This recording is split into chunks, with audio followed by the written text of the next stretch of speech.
kita lanjutkan ke soal nomor 21 pilihan ganda. Perhatikan gambar titik percabangan arus listrik berikut. Kuat arus listrik yang mengalir pada cabang I5 adalah, nah, kita lihat di sini, hukum Kirchhoff, jumlah arus yang masuk sama dengan jumlah arus yang keluar. Nah, kita lihat di sini. Yang masuk itu adalah I5, masuk ke titik percabangan. Kemudian ada I2. Nah, di sini ada I1 ya. Kemudian yang I1-nya ini. Kemudian I4 dan I5 itu keluar titik percabangan, bisa dilihat dari panahnya. Yang ditanya adalah kuat arus listrik yang mengalir pada I5. Jadi I5 ditambah I1 ditambah I2 itu sama dengan I3 ditambah I4. I5 ditambah I1-nya kita masukkan 3, I2-nya 2,5, I3-nya 7,5, I4-nya 5. I5 kita hitung, I1 tambah I2, 3 tambah 2,5 sama dengan 5,5. Kemudian 7,5 tambah 5, 12,5. Maka I5-nya 12,5 dikurang pindah ruas 5,5. Jadi jawabannya adalah 7 ampere. B. Ya, kita lanjutkan. Perhatikan gambar berikut. Jika I1 5 ampere, I2 3 ampere, I3 6 ampere, besar I4 adalah sama seperti yang tadi. Masih tentang hukum Kirchhoff, arus yang masuk sama dengan arus yang keluar. Kita lihat arus yang masuk adalah, nah, kita lihat di sini arus yang masuk adalah I1 dan I2. Sementara yang keluar adalah I3 dan I4. Oke ya. Nah, jadi I1-nya 5 ampere, I2-nya 3 ampere, ditambahkan I3-nya 6 ampere, I4 yang ditanya. 5 tambah 3, 8 sama dengan 6 ampere tambah I4. Maka I4 adalah 8 dikurang 6. Jadi jawabannya 2 ampere. A. Nomor 23. Pernyataan yang benar jika saklar S dibuka adalah, oke, kita bahas ya. Nah, jadi kalau saklar ini kita buka, secara otomatis tidak ada arus yang mengalir ke lampu A dan B. Maka lampu yang menyala adalah C dan D. Dan lampu A dan lampu B-nya mati karena tidak ada arus yang mengalir. Berdasarkan gambar di atas, maka urutan lampu yang menyala dari yang paling redup hingga yang paling terang adalah, nah, kita lihat pembahasannya. L1, L2, dan L3 itu dirangkai paralel.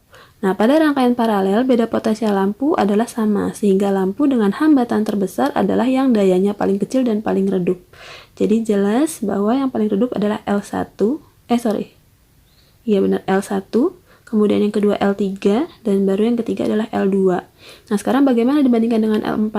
Nah, terhadap L4 itu dirangkainya secara seri. Berarti aturan yang kedua, bahwa pada rangkaian seri arus yang mengalir sama sehingga semakin besar hambatan dayanya semakin besar. Nah, ketika L1, L2, L3 digabungkan itu besar hambatannya adalah 1 ohm, sementara L4-nya 5 ohm.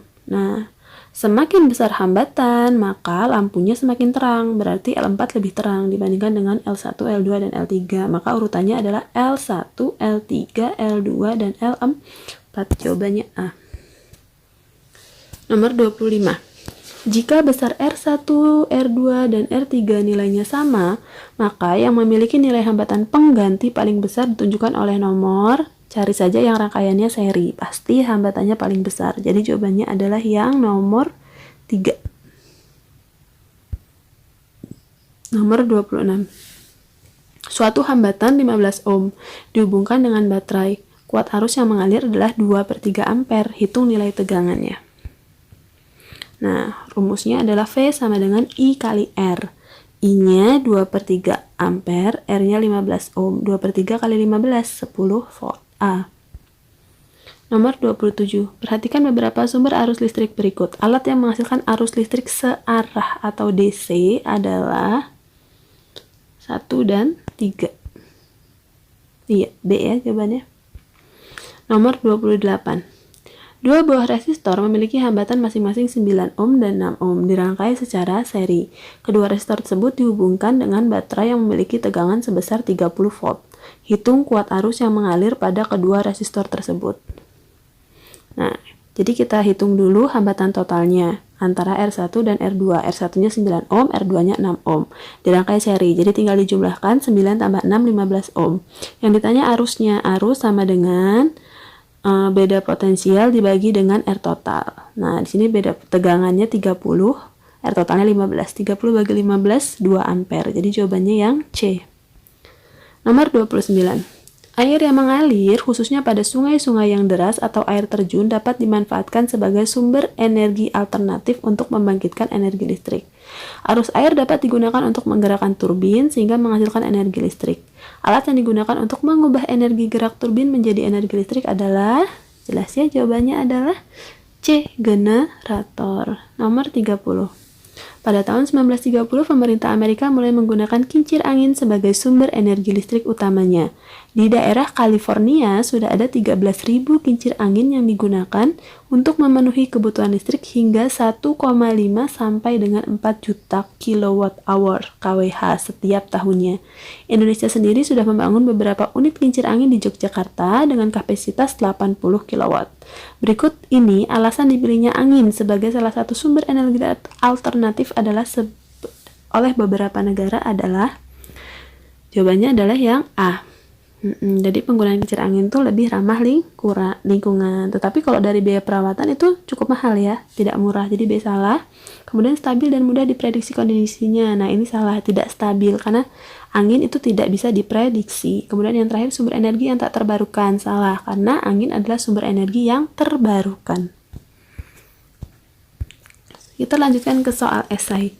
Jelaskan perbedaan teknik perkembangbiakan secara hidroponik dan kultur jaringan. Jadi kalau hidroponik itu pakai media air tanpa tanah. Kalau kultur jaringan dengan cara mengambil suatu bagian dari tanamannya. Nomor 2. Perhatikan sederetan benda-benda bermuatan listrik yang digantung dengan benang berikut. Jika benda D bermuatan listrik positif, maka berturut-turut benda A, B, C, dan E bermuatan listrik. Nah, D-nya positif.